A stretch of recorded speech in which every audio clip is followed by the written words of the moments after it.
నమస్తే, welcome to Rudra TV. Telugu cinema ఇండస్ట్రీలో నందమూరి నటసింహంగా ప్రత్యేక గుర్తింపు పొందిన నందమూరి బాలకృష్ణ తనదైన స్టైల్, మాస్ ఎనర్జీ, డైలాగ్ డెలివరీతో దశాబ్దాలుగా ప్రేక్షకులను అలరిస్తూ వస్తున్నారు. ఆయన కెరీర్ మొత్తం చూస్తే మాస్ ప్రేక్షకుల్లో విపరీతమైన ఫ్యాన్ ఫాలోయింగ్ సంపాదించుకోవడమే కాకుండా కమర్షియల్ సక్సెస్ల విషయంలో కూడా ఎప్పుడూ ముందు వరుసలో నిలిచారు. ప్రస్తుతం ఆయన గోపీచంద్ మలినేని దర్శకత్వంలో రూపొందుతున్న సినిమా షూటింగ్ శరవేగంగా కొనసాగుతోంది. ఇప్పటికే ఈ కాంబినేషన్ పై అభిమానుల్లో భారీ అంచనాలు నెలకొన్నాయి.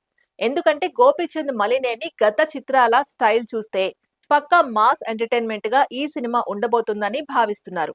ఈ సినిమా తర్వాత బాలయ్య సోషల్ మెసేజ్లతో కూడిన కమర్షియల్ సినిమాలను తెరకెక్కించే దర్శకుడు కొరటాల శివతో మరో ప్రాజెక్టుకు గ్రీన్ సిగ్నల్ ఇచ్చారు. కొరటాల శివ స్టైల్ ను బట్టి చూస్తే ఈ సినిమా కొంచెం కంటెంట్ ఓరియంట్ గా సమాజానికి సంబంధించిన మెసేజ్ తో ఉండే అవకాశం ఉందని సినీ వర్గాలు అంచనా వేస్తున్నాయి. ఇక దీనికి వెంటనే తన ప్రత్యేకమైన రైటింగ్ స్టైల్ తో యువ దర్శకుడుగా మంచి గుర్తింపు తెచ్చుకున్న వివేక్ ఆత్రేయ దర్శకత్వంలో కూడా ఒక సినిమా చేయడానికి బాలయ్య కమిట్ అయ్యారు.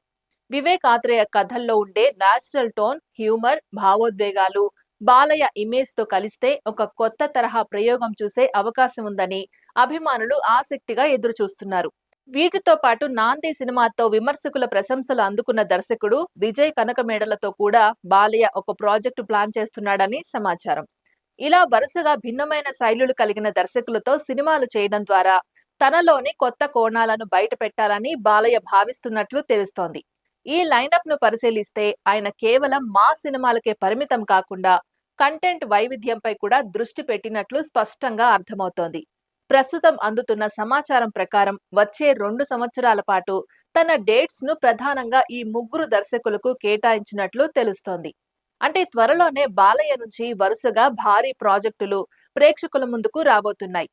ఇక గోపీచంద్ మలినేని దర్శకత్వంలో తెరకెక్కుతున్న ప్రస్తుత సినిమాను వచ్చే ఏడాది సంక్రాంతి కానుకగా విడుదల చేయాలని మేకర్స్ ప్లాన్ చేస్తున్నారు.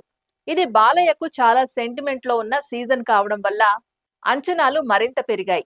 ఈ సినిమా నుంచి ఫస్ట్ లుక్ పోస్టర్ గ్లిమ్స్ ను త్వరలోనే విడుదల చేసి హైప్ ను పెంచాలని చిత్ర బృందం భావిస్తోంది.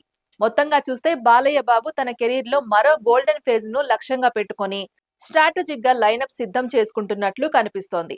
భిన్నమైన దర్శకులు, విభిన్న కథలు, భారీ నిర్మాణ విలువలు ఇవన్నీ కలిపి ఈ సినిమాలు నిజంగా భారీ విజయాలు సాధిస్తాయా లేదా అన్నది మాత్రం విడుదల తర్వాతే తేలుతుంది. కానీ ప్రస్తుతానికి మాత్రం ఈ లైనప్ చూసి అభిమానులు ఫుల్ ఎగ్జైట్మెంట్ లో ఉన్నారు. మరియు బాలయ్య గురించి వచ్చే ప్రతి సినిమా మరో కొత్త అనుభూతిని ఇస్తుందని ఆయనపై నమ్మకం వ్యక్తం చేస్తున్నారు. ఇది ఇవాల్టి అప్డేట్. మరో అప్డేట్ తో మళ్ళీ కలుద్దాం. అంతవరకు చూస్తూనే ఉండండి రుద్ర టీవీ.